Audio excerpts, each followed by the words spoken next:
Women subjected to the pear rarely survived. Those who did were left unable to eat, unable to speak, unable to bear children. Their bodies became monuments to pain, and medieval authorities made sure everyone knew why they'd been punished. In January 1524, in the town of Bamberg, in what is now Germany, a woman named Anna Wiler was sentenced to the pear for the crime of speaking heresy. Her actual crime?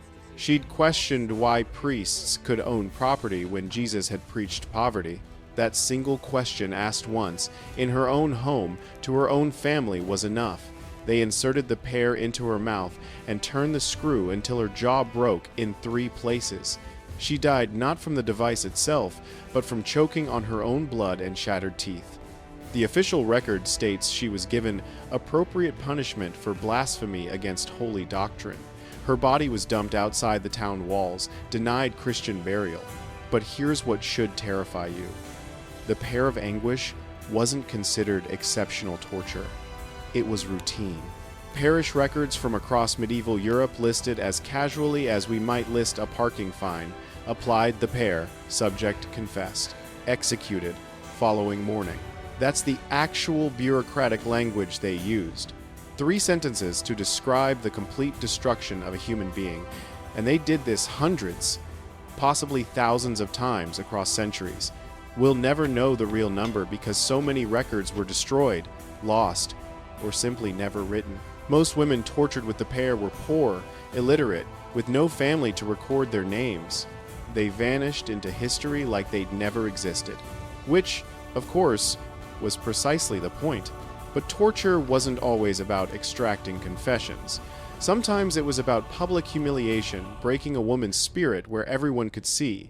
They called it the scold's bridle, and it was a mask of iron fitted over the head with a metal plate that pressed into the mouth. Sometimes the plate was flat, sometimes it had spikes. Always, it was designed to cause maximum discomfort and shame. The crime it punished? Talking too much. Being argumentative, gossiping, nagging your husband, questioning authority. In other words, having opinions while female. The bridle was locked onto the woman's head, often tightened until it cut into her cheeks.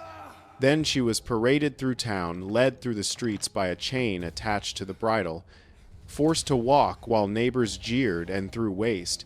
Some women wore the bridle for hours, some for days. In the winter, the metal would frost over, sticking to facial skin and lips. When finally removed, it would tear away layers of flesh.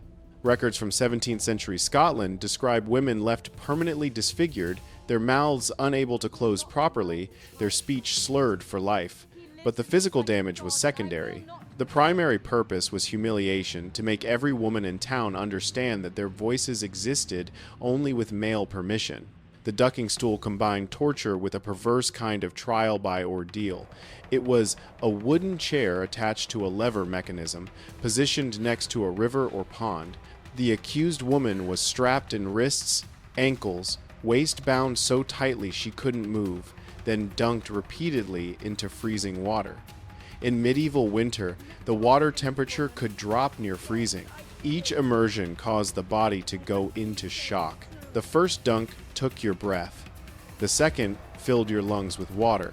By the third or fourth, you were drowning in installments, dying bit by bit. They'd pull you up, count to 10 while you gasped and vomited water, then plunge you back under. The theoretical logic was insane. If you drowned, you were innocent. If you survived, you were guilty and would be executed anyway. Either way, you died. But drowning wasn't always the goal.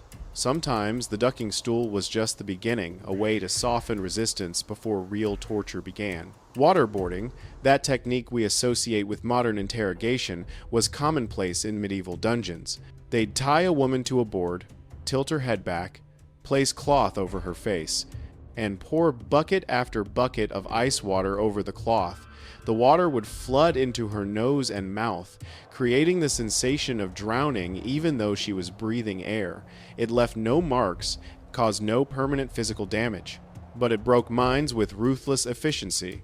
And then there was the witch's chair, possibly the most comprehensive torture device ever created. It was made entirely of iron.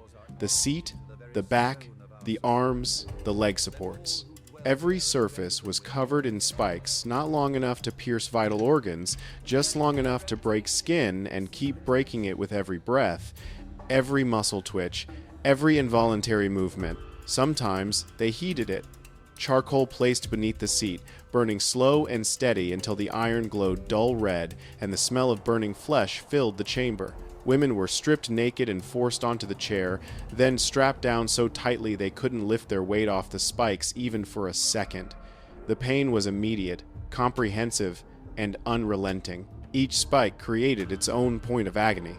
Movement made it worse. Staying still became impossible after minutes as muscles cramped and spasmed. The heated variation was used primarily in witch trials between 1,550 and 1,650 during the peak of European witch hysteria. An estimated 40,000 to 60,000 people were executed for witchcraft, and approximately 75–80% of those executed were women.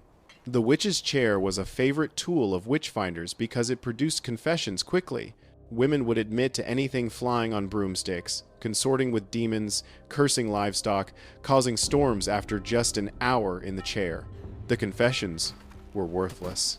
People will say whatever you want when you're burning them alive from below while spikes tear their flesh. But the confessions weren't really the point. The point was terror.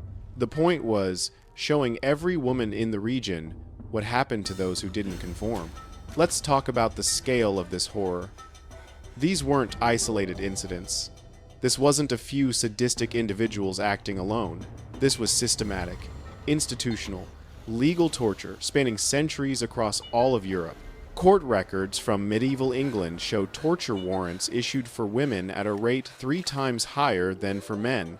Records from the Holy Roman Empire show similar patterns from France, from Spain, from Scotland.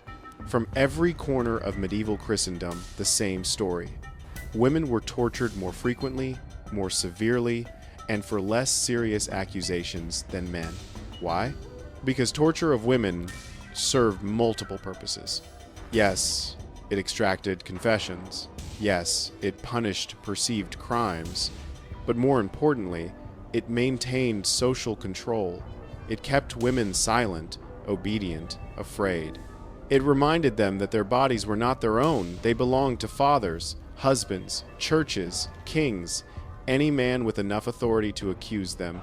The torture chamber was the enforcement mechanism of patriarchy made physical, and the men who operated these devices, the executioners, the priests, the judges, they weren't monsters. That's the most disturbing part. They were ordinary men doing what society told them was righteous work. They went home to families. They attended church. They believed they were serving God and justice, because that's what the system taught them. That women who stepped out of line deserved pain, and delivering that pain was holy duty. Here's what haunts me most. We know the names of the devices. We have detailed descriptions of how they worked. Museums display them behind glass, with little plaques explaining their historical significance. But we don't know the names of most women who died screaming on them. History recorded the tools, but erased the victims. Except for a few, the ones whose cases were so prominent they couldn't be buried.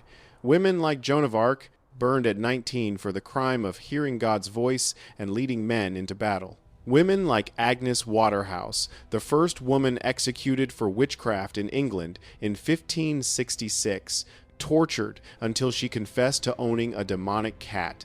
Women like Anna Wiler, executed in Switzerland in 1782, nearly into the modern era, after being tortured into confessing she'd bewitched a child. These names survive because their cases were unusual enough to be documented. But for every named victim, there were hundreds whose names were never recorded. Women tortured in village squares, in castle dungeons, in church basements. Women whose only record is a single line in a parish register, executed for heresy, or drowned for witchcraft, or just female, disposed of. They wanted these women forgotten. They wanted their resistance erased. They wanted every trace of their defiance removed from history so thoroughly that it was as if they'd never existed. But silence has echoes, and pain leaves marks that outlast any attempt at erasure. The torture methods changed. The explicit devices fell out of use. But the purpose behind them, controlling women through fear and pain that never fully disappeared, it just evolved, became more subtle, more socially acceptable.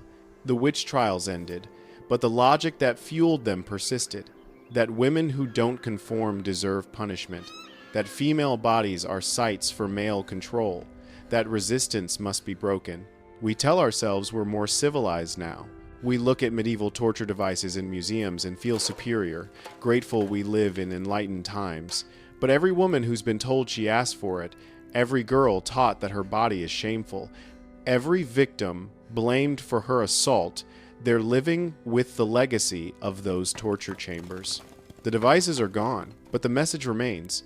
Be quiet, be small, be obedient, or suffer the consequences. The women who died screaming in those frozen medieval dungeons deserve more than to be forgotten.